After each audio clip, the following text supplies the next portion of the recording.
Assalamualaikum warahmatullahi wabarakatuh. Salam hormat dan salam sejahtera cikgu ucapkan kepada semua. Seperti biasa, setiap hari Selasa jam 8 pagi, kita akan memulakan pelajaran sains dengan segmen baru PDPR, Pembelajaran Norma Baru. Hari ini, 28 September 2021, bersamaan 21 Safar 1443 Hijriah, merupakan minggu ke-31 PDPR kita. Apa khabar semua? Harapan cikgu agar semua murid berada dalam keadaan sihat sejahtera. Sentiasalah menjaga keselamatan dengan menjaga dan mengamalkan SOP yang telah ditetapkan demi kebaikan kita semua. Sebelum kita memulakan segmen PDPR kita pada hari ini, jangan lupa komen, klik like dan subscribe channel Cikgu Amin untuk mendapatkan lebih banyak bahan PDPR berkaitan sains. Jom belajar sains bersama Cikgu Amin.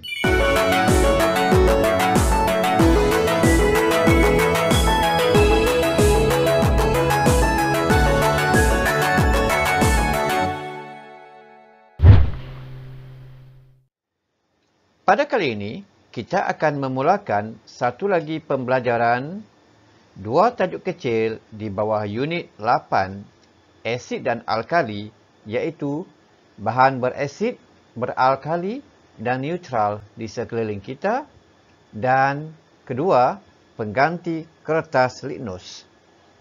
Murid-murid boleh semak dan buka buku teks sains tahun 3 pada halaman 105 hingga 110. Selepas selesai sesi PDPR ini, murid-murid bolehlah menjawab soalan yang disediakan pada buku aktiviti di halaman 75 hingga 76. Baiklah, anda sudah bersedia? Ayuh kita mulakan. Standard kandungan 8.1 asid dan alkali. Standard pembelajaran 8.1.3 meneroka bahan lain yang boleh menguji bahan berasid, beralkali dan neutral. 8.1.4 menjelaskan pemerhatian tentang asid dan alkali melalui lakaran, TMK, penulisan atau lisan secara kreatif. Objektif pembelajaran. Di akhir PDPR, murid akan dapat: pertama, menjelaskan melalui contoh kegunaan bahan berasid, beralkali dan neutral dalam kehidupan. Kedua, berkomunikasi secara kreatif dan inovatif kaedah lain untuk mengenal pasti bahan yang berasid, beralkali dan neutral. Bahan berasid, beralkali dan neutral di sekeliling kita. Bahan berasid, beralkali dan neutral di sekeliling kita. Selain bahan makanan, terdapat bahan lain di sekeliling kita yang bersifat asid, alkali atau neutral. Bahan ini digunakan dalam bidang pertanian, perubatan, kesihatan dan perindustrian.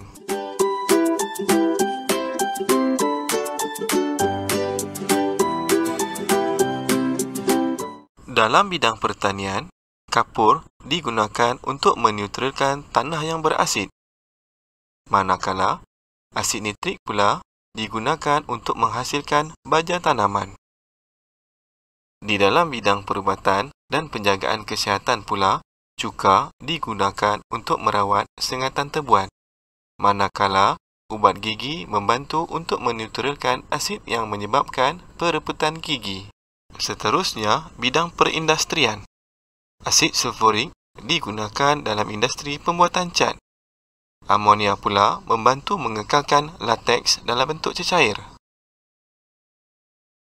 Dan yang terakhir adalah produk kegunaan isi rumah. Asam jawa. Asam jawa dapat membantu menghilangkan rasa licin cecair peluntur.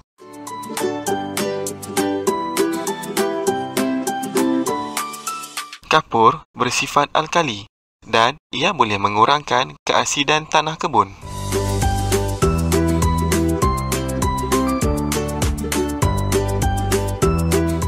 Sengatan tebuan bersifat alkali. Cuka boleh disapu pada kawasan yang disengat untuk rawatan awal. Rasa licin cecair peluntur yang terdapat pada tangan dapat dihilangkan dengan cara melumurkan tangan dengan asam jawa. Apa yang telah dipelajari pada kali ini adalah bahan berasid dan beralkali banyak digunakan dalam bidang pertanian, perubatan dan pembuatan produk kegunaan isi rumah.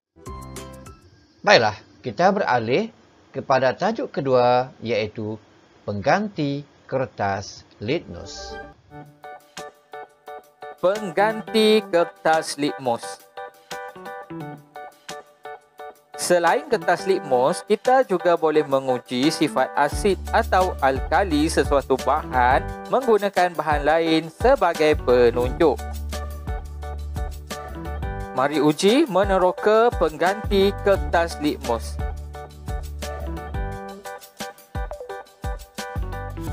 Alat dan bahan: penitis, piring petri, limau nipis, soda bikarbonat, ekstrak kunyit, ekstrak kubis ungu dan ekstrak bunga raya. Ekstrak kunyit boleh dihasilkan dengan cara mengisar kunyit dengan mesin pengisar atau melarutkan serbuk kunyit bersama air. Ekstrak kubis ungu pula boleh dihasilkan dengan cara mengisar kubis ungu, tapis dan turas airnya. Manakala ekstrak bunga raya boleh dihasilkan dengan cara merebus bunga raya sehingga didih, tapis dan turas air rebusan tadi dan gunakan apabila larutan sejuk. Jom kita mulakan penyiasatan kita. Langkah-langkah pertama, masukkan 5 ml perahan air limau nipis dan 5 ml larutan soda bikarbonat ke dalam 2 piring petri. Seterusnya, titiskan ekstrak kunyit dan perhatikan perubahan warna. Catatkan perubahan warna. Seterusnya, ulang langkah 1 dan 2 menggunakan ekstrak kubis ungu dan ekstrak bunga raya. Uji bahan berasid dan beralkali selain air limau nipis dan larutan soda bikarbonat. Langkah terakhir, catatkan pemerhatian terhadap sebarang perubahan warna yang berlaku. Bincangkan. Jom kita mulakan penyiasatan kita. Baiklah, titiskan ekstrak kunyit ke dalam bahan berasid iaitu limau nipis. Kemudian, titiskan juga ekstrak kunyit ke dalam bahan beralkali iaitu soda bikarbonat.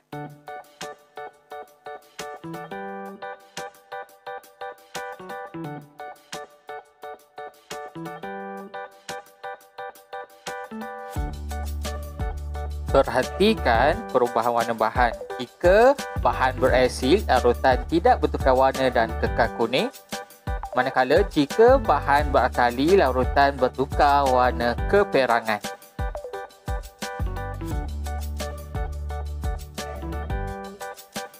Kita uji pula bahan menggunakan ekstrak kubis ungu. Titiskan ekstrak kubis ungu ke dalam bahan berasid iaitu limau nipis dan juga ke dalam bahan beralkali iaitu soda bikarbonat.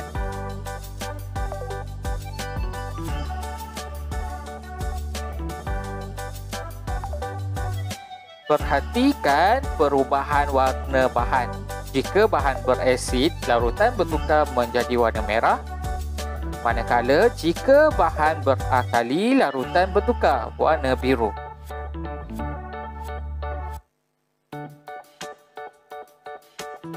Akhir sekali, kita gunakan pula ekstrak bunga raya. Titiskan ekstrak bunga raya ke dalam larutan berasid iaitu limau nipis dan larutan beralkali iaitu soda bikarbonat.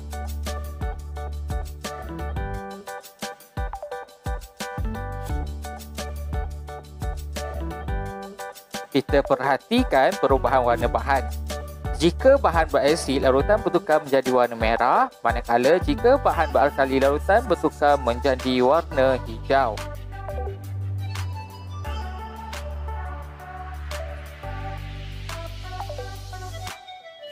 Baiklah murid-murid, sebelum kita mengakhiri pelajaran kita pada hari ini, mari kita ingat semula pelajaran yang telah pun kita pelajari pada unit 8 asid dan alkali. Pertama, sifat bahan berasid, beralkali atau neutral boleh diuji menggunakan kertas litmus. Kedua, kertas litmus mempunyai dua warna iaitu biru dan merah.